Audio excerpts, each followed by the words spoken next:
Day 251. The grass is always greener on the other side of the fence. In this dialogue, Jane is contemplating a job change and mentions the proverbial saying about the grass being greener, to which Kevin asks for clarification. Jane explains the expression, reflecting on the common human tendency to idealize unfamiliar circumstances. This conversation provides a thoughtful exploration of decision-making and personal growth. Here comes the dialogue. Kevin, I've been thinking about moving to a different city for a new job. It seems like there are more opportunities elsewhere. That's a big step.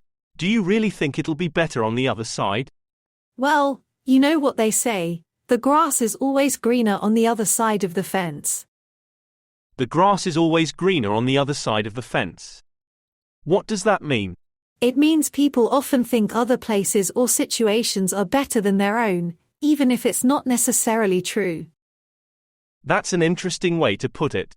Have you really considered the pros and cons?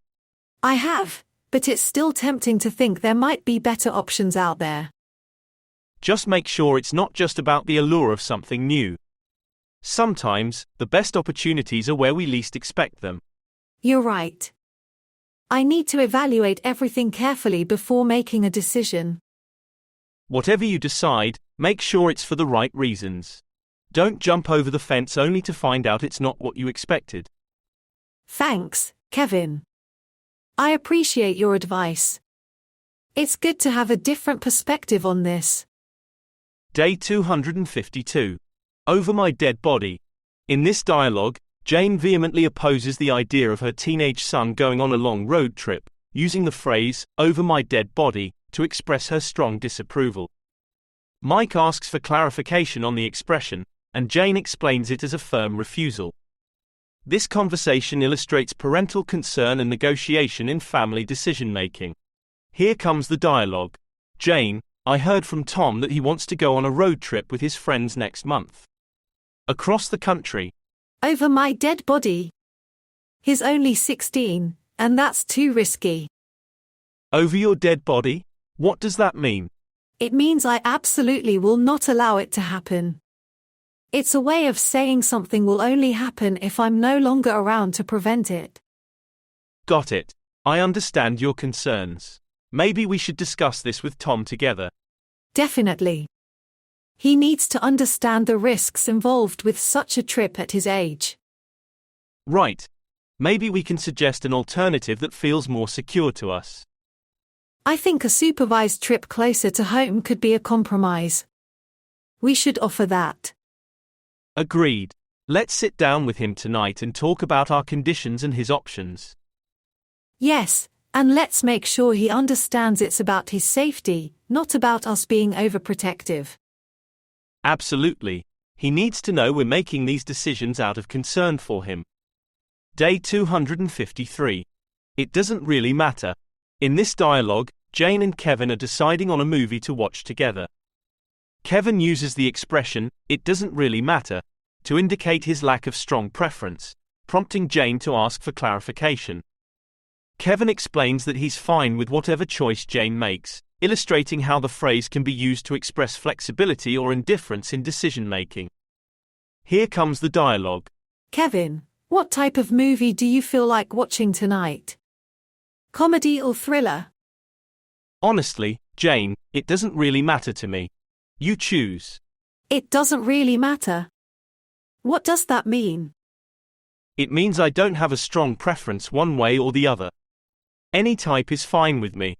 Okay, if you're sure. How about we watch that new comedy everyone's been talking about? Sounds good to me. I've heard it's quite funny. Great, it's settled then.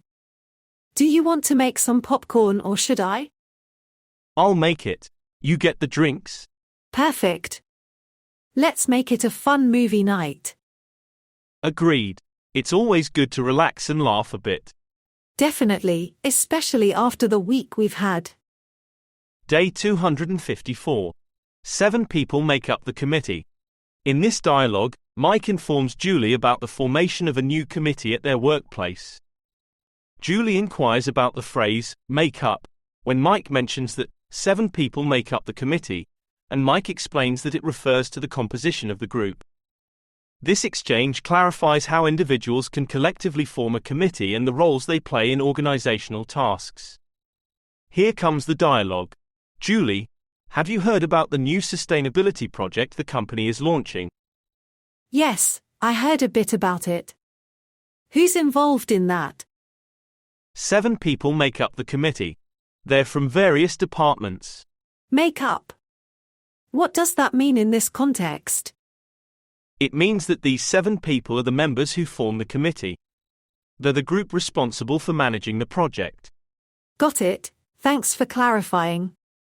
Do you know what their main goals are? They're focusing on reducing waste and improving recycling processes across all branches. That sounds like a significant task. How can we get involved? They're looking for volunteers to help with some initiatives. We could definitely join. That's a great idea. It would be good to contribute to these efforts. Absolutely. I'll send you the contact details of the committee head so we can find out more. Please do. I'm eager to see how we can help out.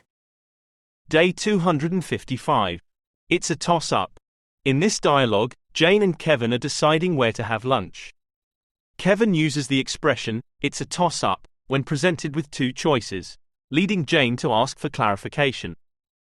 Kevin explains that the phrase means the choices are equally appealing, making it difficult to decide.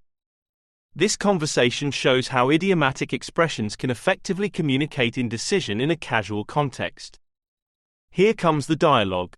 Kevin, should we go for sushi or try that new Mexican place today? Honestly, Jane, it's a toss-up for me. Both sound great. It's a toss-up. What does that mean? It means that either option is equally good, so it's hard to decide between them. It's like flipping a coin. Oh, I see. Well, we had sushi last week. Maybe let's go for Mexican today? That works for me. I could go for some tacos. Great. It might be nice to try something different this time. Absolutely, and I've heard that guacamole is amazing. Perfect, it's decided then. Let's head out before it gets too crowded. Good call. I'm ready for a change of pace. Me too. It'll be a nice break from our usual spots.